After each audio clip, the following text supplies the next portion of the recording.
Sound Indore टोला।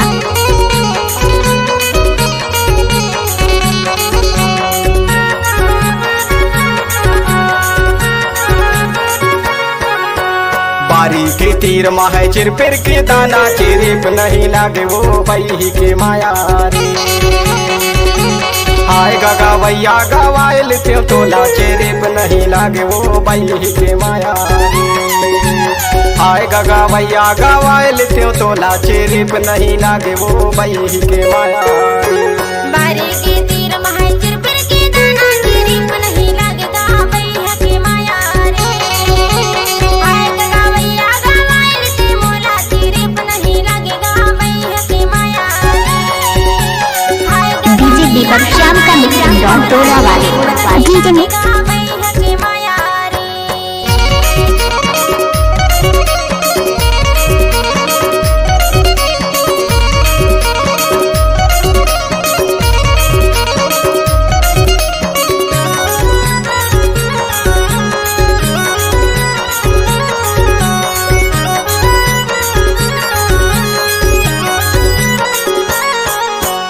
आठ नगर 16 बैला भरू अजूतैया।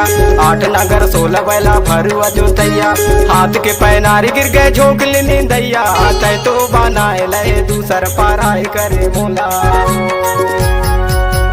बारी के तीर माहे चिर फिर के दाना चिरिप नहीं लागे वो बही के माया रे।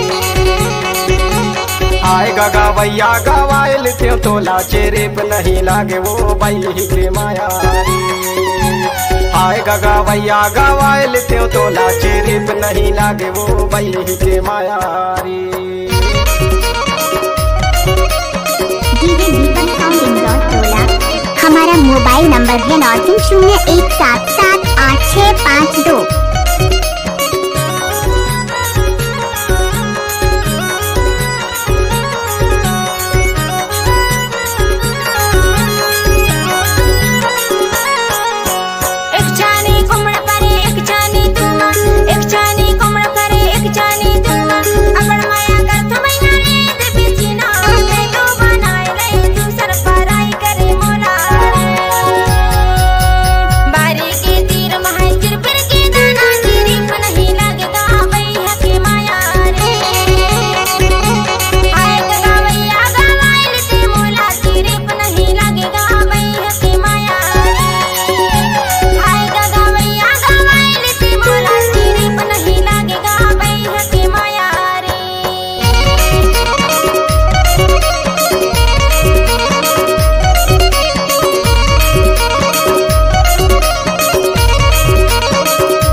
नहीं होगा।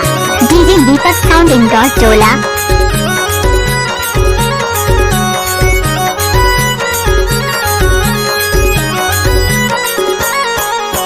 करिया रे घोड़ा का सन नहीं दे। करिया रे घोड़ा का सन नहीं दे। तोरे दरवायल डौका हासन नहीं दे। ओ तय तो बनाए लय दूसर पाराय करे मोला। बारी के तीर माहे चिर फिर के दाना चिरिप नहीं लागे वो बही के माया रे। आए गवैया गवायल त्यों तोला चिरिप नहीं लागे वो बही के माया रे। आए गवैया गवायल त्यों तोला चिरिप नहीं लागे वो बही के माया रे। बारी के तीर माहे चिर फिर के दाना चिरिप नहीं लागेगा बही के माया रे। आए गवैया गवायल ते मोला चिरिप नहीं लागेगा बही के माया रे। आए गवैया गवायल ते मोला चिरिप नहीं लागेगा बही के माया रे। डीजे दीपक श्याम का मिक्स नहीं लागे वो बही के माया रे। चिरिप नहीं लागे वो बही के माया रे। चिरिप नहीं लागे वो बही के माया रे। चिरिप नहीं लागे वो बही के माया।